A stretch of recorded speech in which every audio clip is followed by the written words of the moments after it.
Hi, this is Ingar Grev, and the purpose of this video is to give you an overview of my strategy tank program. So I start off with a proverb: as iron sharpens iron, so one person sharpens the wits of another. This proverb was written almost 3,000 years ago, which makes it pretty clear that the idea of the strategy tank is not new.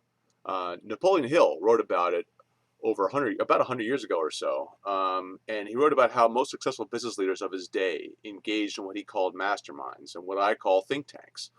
Some great examples of these are Henry Ford's Vagabonds and Theodore Roosevelt's tennis cabinet.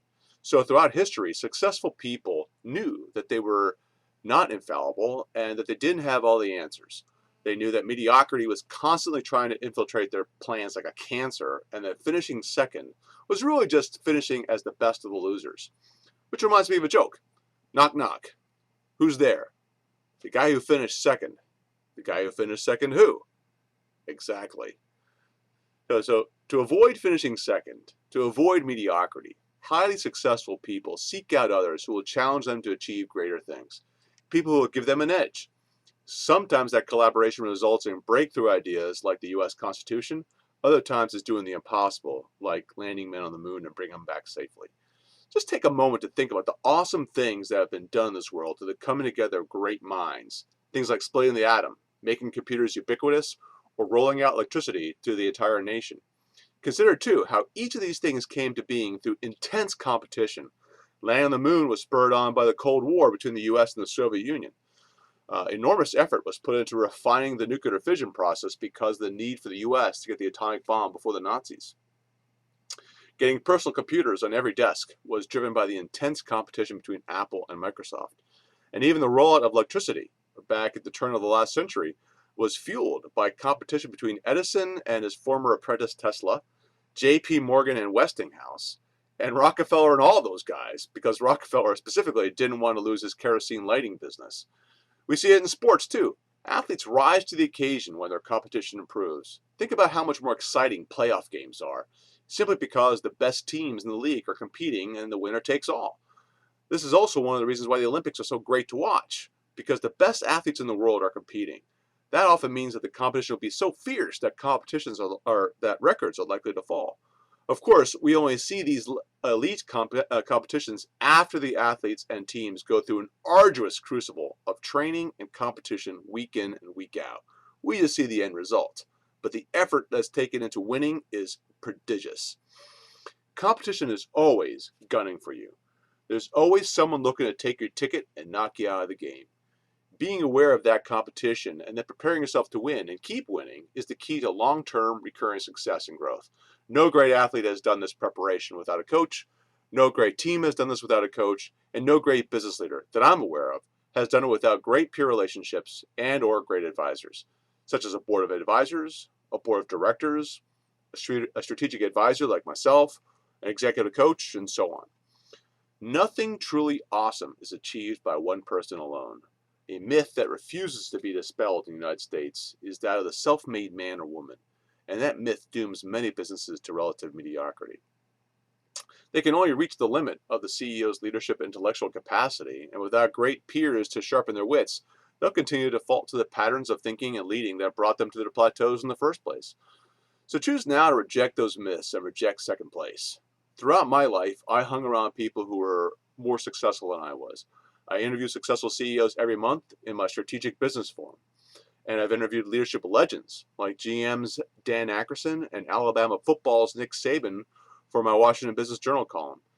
In my work at the Naval Academy Alumni Association, I have served alongside captains of industry, admirals, generals, presidential advisors, astronauts, Heisman Trophy winners, and even America's first man in space, Alan Shepard. I've gained a ton of wisdom just by walking alongside these giants. So what have you been doing to sharpen your wits? I'm excited to announce the launch of my next strategy tank, which is an exclusive think tank for CEOs of small to mid-sized businesses who have decided to become world-class CEOs.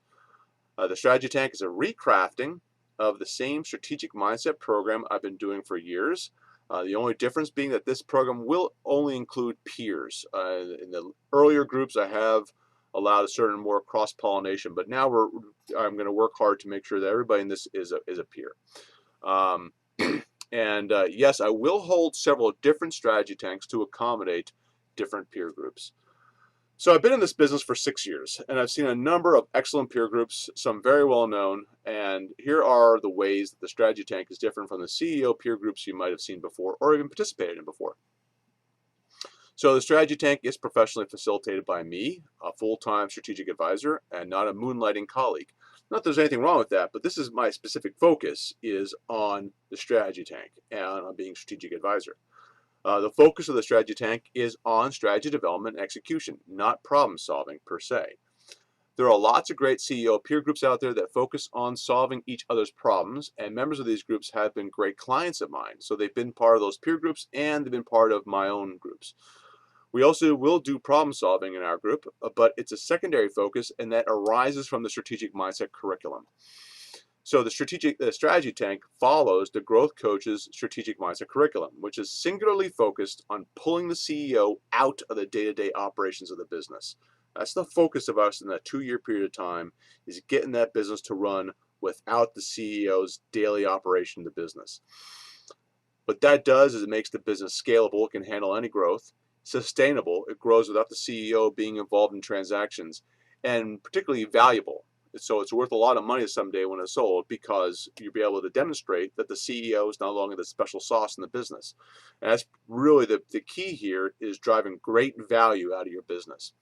So the major objectives of the strategy tank process are: 1, to be more focused, effective, and strategic; 2, to make more money; 3, to work less; and 4, enjoy a richer life. If the business runs better without you, then you have an opportunity to actually do some of the things you might have been postponing in your life. And I've had clients, if you take a look at most of my paying clients over the past 6 years, they'll tell you the same thing, that as a result of working with me, they got more time with their family, they had far better vacation times.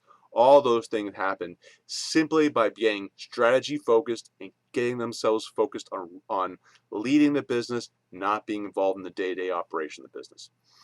So are you ready to have your game sharpened through a peer process facilitated by someone who spent his life learning from some of the best leaders in the world?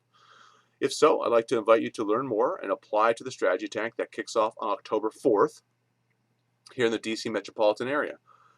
You may not join the program after it starts, so this isn't an ongoing peer group where people can come in and leave. It's a 2-year program, so and you pay 1 year in advance.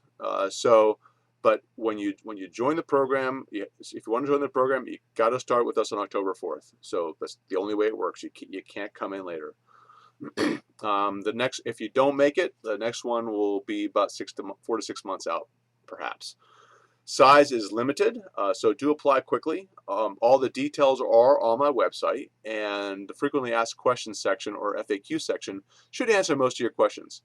I also offer big incentives to complete the registration process by September 11th, Wednesday, September 11th.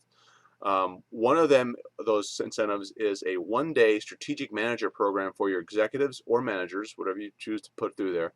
It's a 1-day version of the program, and adds a no-kidding $2,500 value. Just sold that program 4 weeks ago to somebody for an offsite, $2,500. So when you're ready to apply, I have a pre-qualification survey for you on the website.